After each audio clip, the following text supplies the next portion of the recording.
to help me at this stage. Anybody will do. No. You look ready. Okay, so what we're going to do is we're going to take this off the operating table so that we can see the whole thing. So it attaches with these toggle clamps here, so you flip those vertically down. Okay, now you see how even with the toggle clamps undone, it's actually safe. It's not ideal, but it can't fall off. That's an important design feature, so that nobody's worried about I undo the last one and it's going to fall on my feet. So this whole structure weighs about 40 pounds. So I can actually lift it on myself, but it's much easier if you have somebody opposite sides. So what you need to do is you need to try and find a balance point so that you take the weight on both halves, okay? And then just slide it forwards, okay? And then you can just stand it on its end. So that bit is the operating table, so you've got to use your imagination there. That doesn't come with it. That's just a thing we use to display and demonstrate the thing. That's what we had on our booth at the Academy. But we shipped it down because without it, it's a bit hard to imagine it the first time without seeing it on an operating table.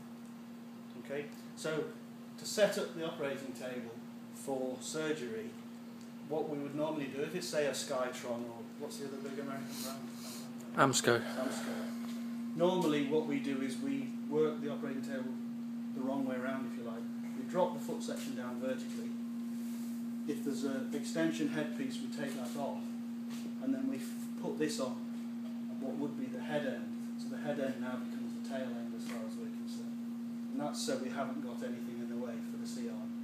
If you fold the front down here on the Amsco, it actually interferes.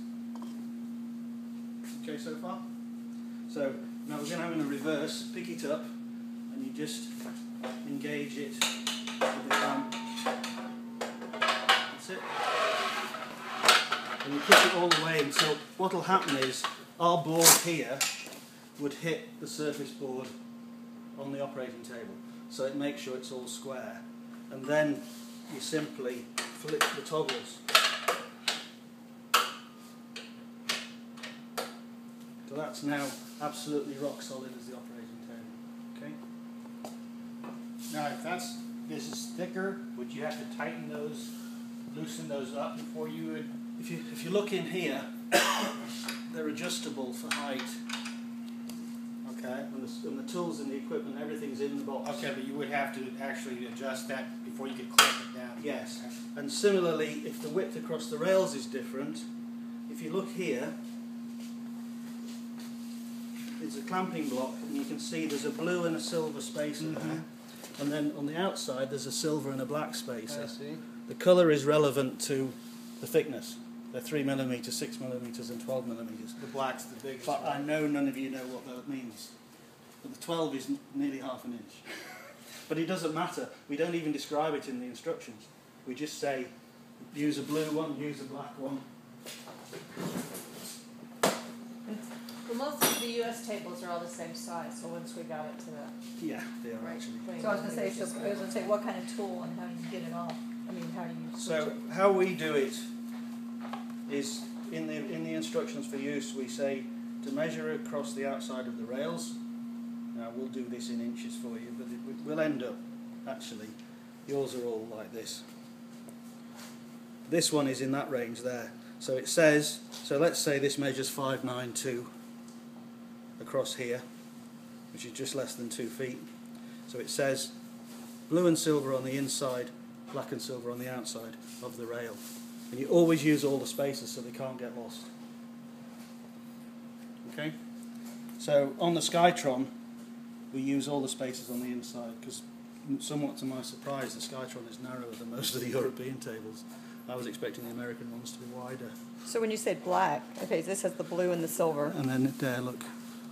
Oh, out here's the black. Okay. Yeah. And so this is how you change them out, is with this right Yeah. here. Yeah. So we're going to disassemble this so that you do the whole thing. But I want you to get a grasp of the whole sort of concept first, so that it's not so daunting. But yes, we can accommodate. There's 5 sizes of rail in Europe. Seems to be only one in the US. And there are numerous widths. There's lots of little niche operating table manufacturers, and we have to cope with all of that. So for the width, though, that's a special order? No, Oh, that's what the spacers is. Okay, that's these That's spacers. that's what these do. And then the railings. There's a height Oh, adjustment inside adjustments, here. okay, Yeah. all right. If we take this down to Masona State, is this the standard for the U.S. one right here? No. Okay, so we're going to have to do some work Yeah. right off the get-go. Yeah. So when we disassemble it and then reassemble it, you will see how that can be adjusted to accommodate the width of the table. Right, because we're going to have to loosen it. It's going to be thicker for Yeah. the U.S. Yeah. Yeah. It's quite easy to adjust. We did it all last night in 45 minutes, including assembling this. Well, all you're doing is loosening this before you tighten it down. Well, you're also adjusting the spacers This way? for the width of the table. Yeah. So it's the height of the rail plus the width of the between the rails. Okay, so this is width-wise is not going to fit either. In this Right. Probably not. Depends what table it's got, but probably not. But resizing it is pretty simple. And you only do it the once. Most hospitals tend for trauma or for orthopedics tend to have all the same tables. Well, that's what I was hoping you'd say. It's already set up for you guys. Is what I was. Once we get it set up, it probably will just be